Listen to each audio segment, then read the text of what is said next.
Hoje é dia de Fate aqui no canal, dia da próxima pseudo-singularidade, dessa vez voltada aí para os julgamentos de Salem. Meu nome é Lucas Franco e tô aqui também para agradecer a todo mundo que se inscreveu no canal e me ajudou a chegar nos 100 mil inscritos. O próximo passo são as lives, hein? Já tá tudo encaminhado pra gente começar aí num futuro próximo e vai ter muita coisa legal por lá. Bora lá então, direto para o vídeo.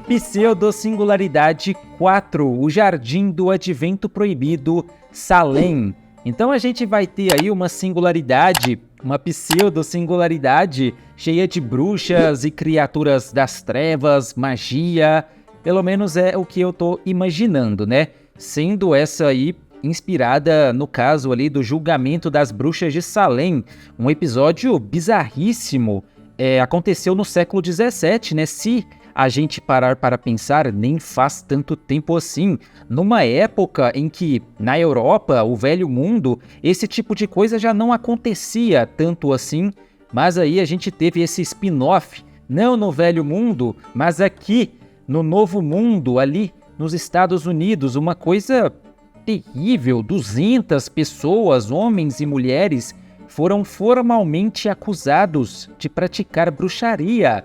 20 dos quais, se não me engano, foram de fato executados. E tudo começa, né, com Abigail Williams, uma foreigner, uma das primeiras crianças a acusar falsamente os seus vizinhos de bruxaria em 1692. Essas acusações eventualmente levaram aos julgamentos das bruxas de Salem, ou Salem. Como uma serva da classe foreigner, palavra difícil, ela está conectada e manifesta o poder de Yog-Sothoth, divindade criada pelo Lovecraft. Finalmente, né, depois daqueles demônios todos que se parecem muito com as criaturas Lovecraftianas, agora aqui de fato a gente tem um, né, o Yog-Sothoth. Quem joga World of Warcraft, como eu joguei por muitos anos, deve conhecer o nome por causa daquele deus antigo, né, o Yogg-Saron, que é logicamente baseado aí nessa divindade. Aliás, todos os deuses antigos lá do WoW são inspirados em criaturas Lovecraftianas. E aqui a gente tem a classe Foreigner, servos associados ao espaço e ao cosmos, 90% dos casos conectados com alguma divindade Lovecraftiana, o que faz sentido, né? Sendo ele o mestre do horror cósmico e o próprio Yog-Sothoth, aquela criatura bizarríssima, um deus muito poderoso, inclusive. Então essa criança deve ser igualmente muito poderosa, ainda mais que ela tá aí numa classe diferentona, que eu não tinha visto aqui até hoje, mas agora vou ver. Bora então ver o visual de Abigail Williams, Foreigner. Beleza, é uma criança, né? Dessa vez tinha que ser mesmo, porque a gente tá falando de uma criança nesse conceito das bruxas de Salem, né?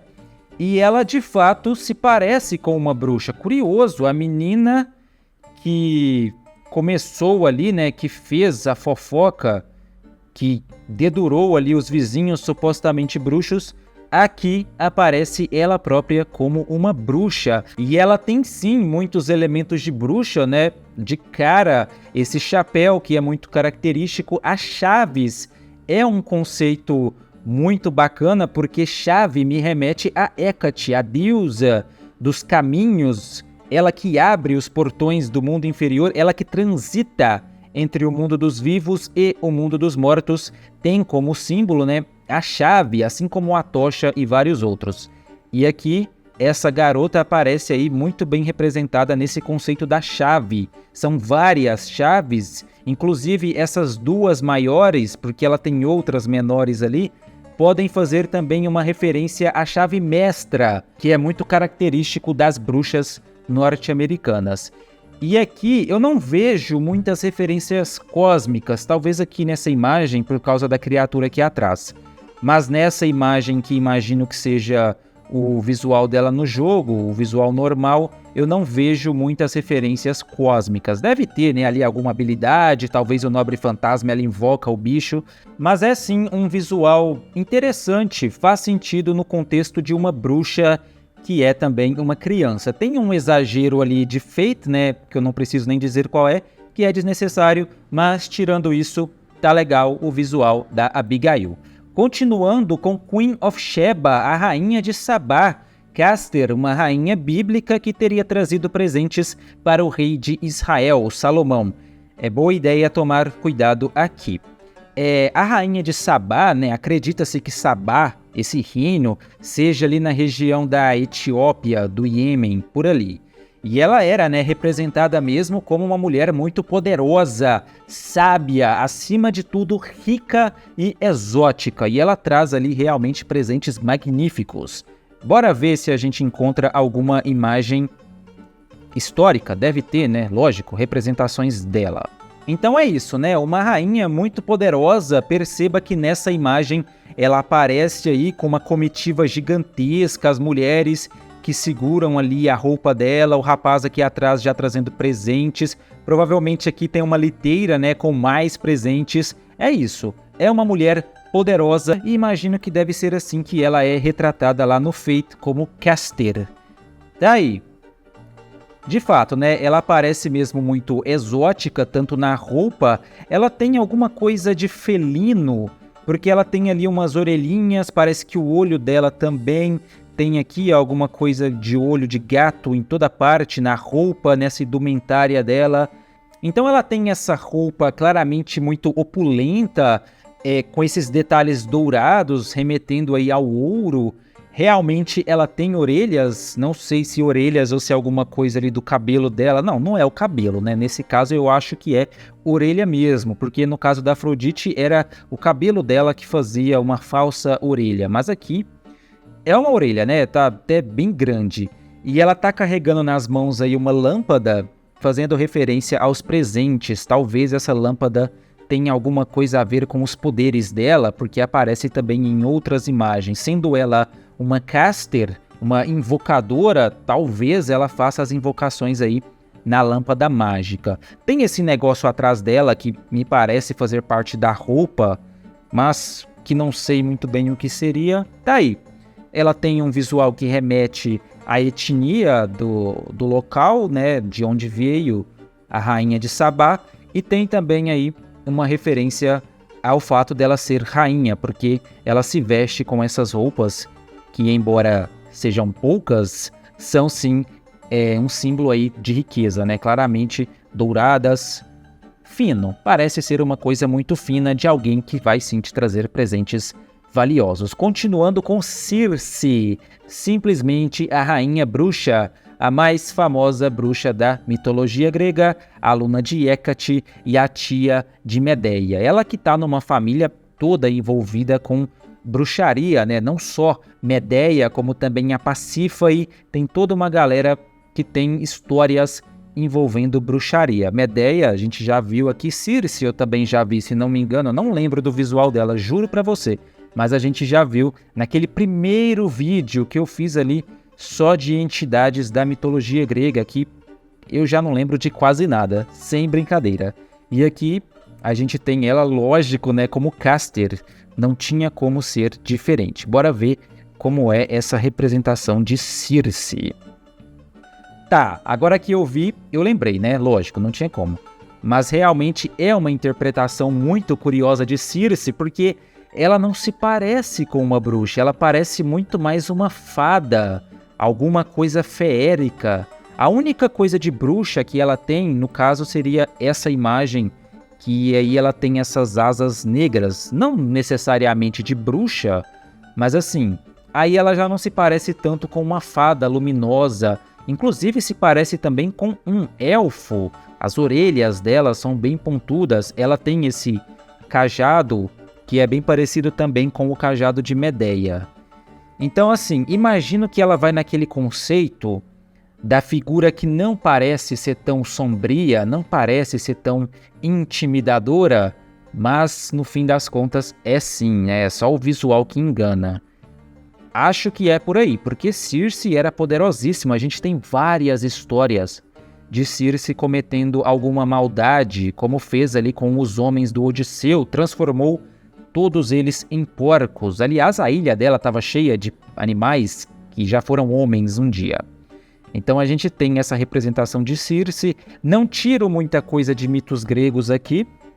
Ela está muito mais parecida com uma fada nórdica mesmo, tanto na orelha pontuda, nesse visual, nas asinhas. Se fosse grego, né, no máximo essas asas poderiam ser asas de sirenas. Mas não é o caso aqui, né? Não é o caso de Circe. Mas eu gosto muito do visual dela, gosto que vai num lado contrário do que normalmente se imagina para Circe. Inclusive os cabelos claros, ela tem um quê luminoso, alguma coisa que é bem diferente. E essas asas aqui, diferente dessas que são de penas, essa daqui já é uma asa mesmo de fada, uma coisa mais borboleta. E aqui o cajado também muito mais luminoso, muito legal, muito criativo essa representação de Circe. Ponto para o Fate. Agora a gente tem essas três figuras que já vi, não faz muito tempo, então a gente vai pular para o Neza, um lanceiro, deus protetor no taoísmo, precedente da mitologia budista chinesa. Seu nome oficial é o Marechal do Altar Central. Depois de se tornar uma deidade, também recebe o título de terceiro príncipe do Lótus. Essa figura, esse deus, mais conhecido por ser representado normalmente também ali como uma criança, o deus criança, inclusive ele era chamado. Bora ver se a figura do Fate deve fazer referência a isso, né? Quase sempre faz. Tá, aqui se torna uma menina, né? Imagino que seja uma menina, não necessariamente uma criança, mas sim muito jovem. E as referências que ela faz são referências orientais. Tem o panda aqui, né, característica da China. A roupa dela, nesse caso aqui, não sei qual é a roupa oficial, imagino que seja essa, né? É uma roupa, assim, bem chinesa, bem oriental. Ela tá num cenário chinês, tá com uma lança, sendo ela uma lanceira. Bora ver uma imagem do Neza para ver se aparece com alguma arma. Temos Neza, isso parece ser Smite, talvez seja. Se for, tá bem parecido com essa do Fate. Não sei se é Smite, mas imagino que seja. A gente tem Neza também no Dislight. Inclusive eu fiz o react aqui no canal. Aqui também aparece como uma pessoa mais jovem. No caso aqui aparece como homem. E a lança, né? Então imagino que ele tenha, assim, alguma lança. Porque aqui temos lança... aqui temos lança... Ou não? Não, aqui... Talvez... Uma coisa um pouco diferente. Mas aqui temos lança, então não conheço muito a história dessa divindade, mas claramente temos sim alguma referência à lança e o Fate traz também essa lança. Então não tem muito o que dizer sobre ela. É um visual, ela parece ter alguma coisa de fogo ali na ponta da lança e ela tem um visual vermelho na maior parte aí da vestimenta dela. Tem sim alguma coisa que faz referência ao fogo, inclusive aqui nessa arte, ela tá de fato pegando fogo. Curioso que não sei como ela se encaixaria aqui nessa pseudo-singularidade aí, toda formada por magos. Inclusive o próximo aqui, o Mefisto, que já vi também. Daqui para baixo não são servos, mas são inspirados em figuras históricas e literárias, mesmo assim, e tem importância na narrativa. Começando com Raum, um dos 72 deuses demônios. Então deve ser mais um que vai naquela pegada do pilar cheio de olhos, talvez aí com uma forma humana. Bora ver o visual desse cara. Tá aí, de fato, o pilarzão. Nossa, muito legal, hein? Aqui talvez fazendo referência ao corvo, né, do Edgar Allan Poe. Não temos muitas imagens, temos essa que é simplesmente um corvo de terno, que eu acho sensacional. E aqui tem uma imagem também, só que aí parece que é só o corvo gigantesco com uma flecha atravessada no pescoço. Não tem muita coisa mais além disso. E aqui o pilar, que deve ser, todos eles têm uma forma, essa forma demoníaca mesmo, que também é bem Lovecraftiana. Gostei. É um cara com cabeça de corvo num terno. Quem não gosta disso tá totalmente maluco. E aqui a gente vai para o Randolph Carter, um personagem fictício recorrente na obra do Lovecraft, presumivelmente um alter ego do próprio Lovecraft. Tô ligado, ele tá naquela história da Chave de Prata, que é uma história que se passa ali naquele ciclo dos sonhos, né, no mundo dos sonhos, que é aquela dimensão alternativa que só pode ser acessada pelos sonhos. São vários livros que fazem parte aí dessa saga, né, o ciclo dos sonhos. Esse Carter, ele é também um escritor que tem ali alguns poderes proféticos. Ele é, se não me engano, descendente de um cara que foi mago da rainha Elizabeth I, alguma coisa assim, não me lembro muito bem, mas com certeza a gente vai ter alguma coisa relacionada com magia nesse caso, né? Qual é a classe? Ah, ele não é um servo, né? Tá certo. Ok, parece que tivemos aqui um engano. O Cabeça de Corvo era o próprio Randolph, né? Eu não li embaixo. Não, aqui também tá... Não sei mais de nada, vocês me expliquem aí. Seja como for, aqui a gente tem um camarada que inclusive parece o Lovecraft. E aqui a gente tem, de novo, o camarada Cabeça de Corvo. Os dois são muito legais, assim, não tem nem muito o que discutir, né? Se a gente pegar alguma arte dele, vai ser alguma coisa nessa pegada também. Um senhor que se parece com Lovecraft porque, né, como o John disse, tem aí essa questão dele ser, qual a palavra que eu tô procurando?